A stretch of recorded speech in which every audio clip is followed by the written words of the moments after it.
Ladies and gentlemen, please welcome your host for this afternoon, Mr. Ivo Niehe. Merci beaucoup. Merci beaucoup, even from those people who have never heard of me and will never hear from me again. Ladies and gentlemen, welcome on this memorable occasion, because I'm not allowed to say it, but this is a unique company. What 100 people now, but 2 people started, have achieved here in Veldhoven in the Netherlands is more or less incredible. But we're going to talk about it. Mesdames et messieurs, la bienvenue. On va parler anglais cet après-midi, mais je crois bien que vous pouvez comprendre tout ce qu'on va dire. Sinon, après la réunion, je vais traduire tout ce que vous n'avez pas compris. Señoras y señoras, bienvenidas aquí a Veldhoven. Lo siento, pero vamos a hablar inglés, pero yo creo que usted puede comprender todo que vamos a what we are going to say here.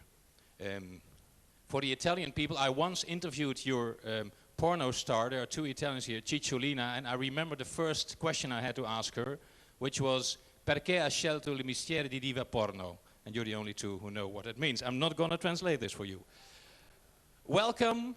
It's not without a reason that the nickname of OD&ME is O Ye, the enemy, because this is a very powerful organization, and only for that reason we may welcome here the provincial governor of the Netherlands in this province, which is called Brabant or Brabant or Brabant, comme vous voulez.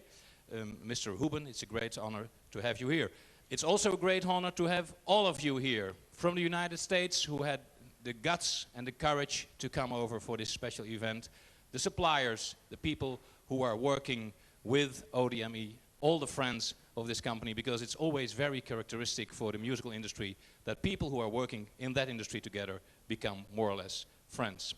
This is a sort of official hour in which we're going to inform you about a lot of things concerning the company, concerning the new building we're opening officially today, and concerning some very big new items, new products that OD&ME has to offer you starting from today.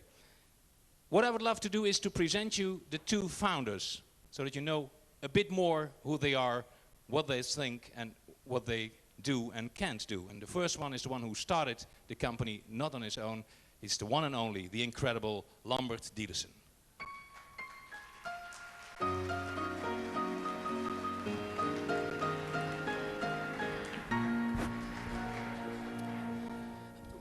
Yes, too much honor, of course. I'm allowed to say Lambert to you, because you're younger than I am, although I would not say that, but you're much younger than I am. What did you do before you met Ron Kok and started OD&ME? I played soccer and a lot of other sports. 4 years ago, you started this company with Ron Kok. The first time you met each other, were you friends immediately?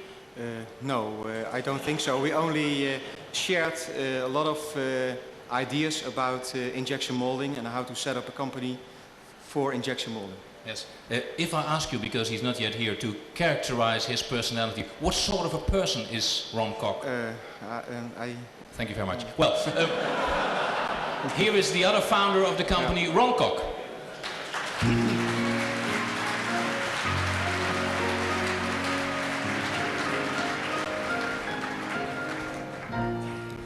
Ron, you worked for 12 years. You've been working for 12 years with your uncle in Brussels. Yes, but you right. did not like his son. You told me not to ask any details about that, so I will ask something about it. Please don't. Maybe later on.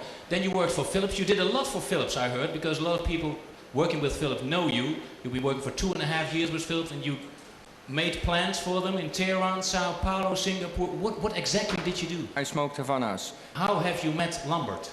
When I left Philips, I started to sell injection molding equipment, and the first customer, the first afternoon I started, was Lambert, because he was the nearest. And you loved him immediately, probably? No, we get acquainted to each other, and it took some time, and now we can accept each other. Yes. Yes. You're now used to each other after 4 years. Yeah, it's like a marriage. Yes. It's a sort of marriage. It's sort of marriage, yes. So I won't ask about women to you. Well. Then comes the moment where you start to discuss the monoliner. Yes. What exactly happened? Did you see a possibility of building a thing like that to make a revolution in CD replication? Well, in the time I worked for Philips, I was sidely involved in the Laserdisc and the compact disc project, and I had some ideas which I could not put through with Philips because it was not possible in such a big organization. But No. people I met during that time... You hear that often. Well, it's difficult. Yeah. Well, no, but people. So I had some ideas, and people I met during that time, during my traveling for Philips, always came back to me and asked me, "Can't you build a CD factory for us?" And I said, "No, I don't want to have to do anything with that anymore." But after some time, I gave up. I said, and I went with my idea to Lambert, and together we put the machine together. yes. But who was taking you seriously? Because you started a peanut company. No one in the world would be taking you seriously. I cannot tell because my wife is over here, but Yes, that's a typical Dutch problem always. You had your first customer one day. Who was it? a steer fighter, but he wasn't the person who bought it. No.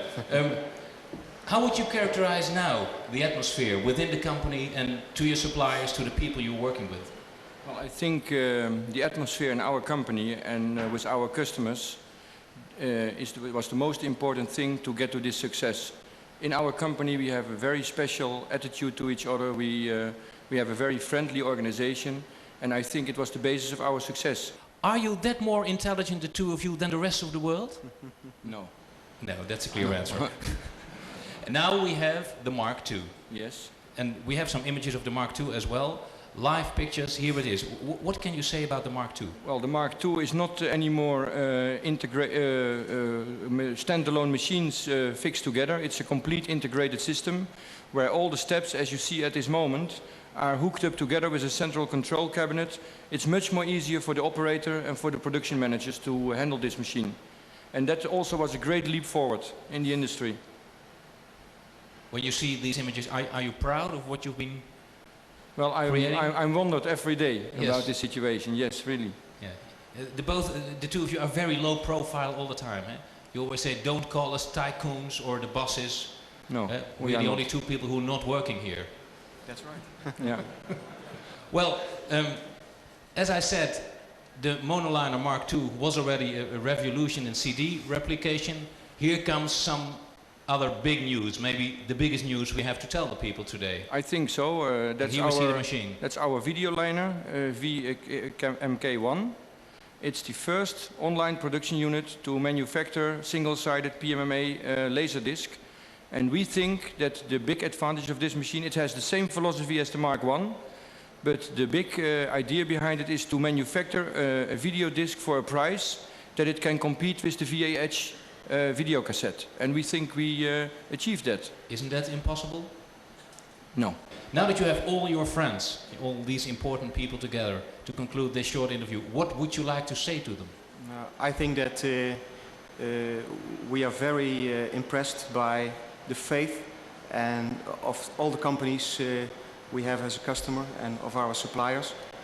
And it's sometimes frightening the way we work together with these people. It's like a family, as we said before. And we can only do that with them and our employees. And without them, this would have been impossible. And we hope that we will be able to have this kind of success in the future.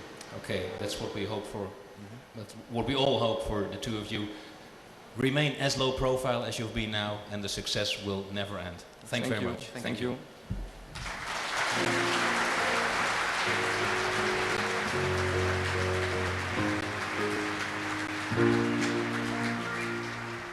Lambert Dielessen and Ron Kok. Don't forget these names, because in the next year they're going to represent Holland in the Eurovision Song Contest.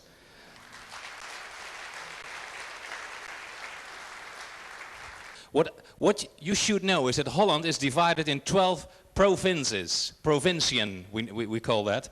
Although we're a very small country, we need those 12 provinces. And each province has a boss, a big boss, a very important boss, which is called the Commissaris of the Koningin.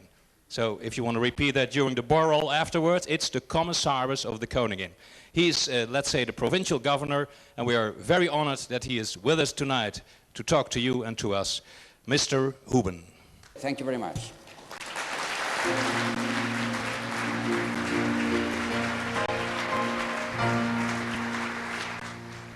Well, it's not yet the moment to do what you were asked to do, because we have a very official moment first. I have here a check, and we have to check on this check, but it's all right, I think, and I would like to ask the two small tycoons, les petits tycoons of this company, to come here and sign to make this check official. Could you keep the check for me? It's a check of 25,000 guilders. Het is een check van 25.000 gulden. C'est un chèque de 25.000 florins. Brosnoski, Bresnesti, Brokotoshikosnost. Dat is ongeveer zoals Aziz ook Russisch spreekt. Ja, sorry. Would you like to sign here? Great. The signature is there. And we also need the signature of Ron Cook, the third best football player of Veldhoven West. Thank you very much.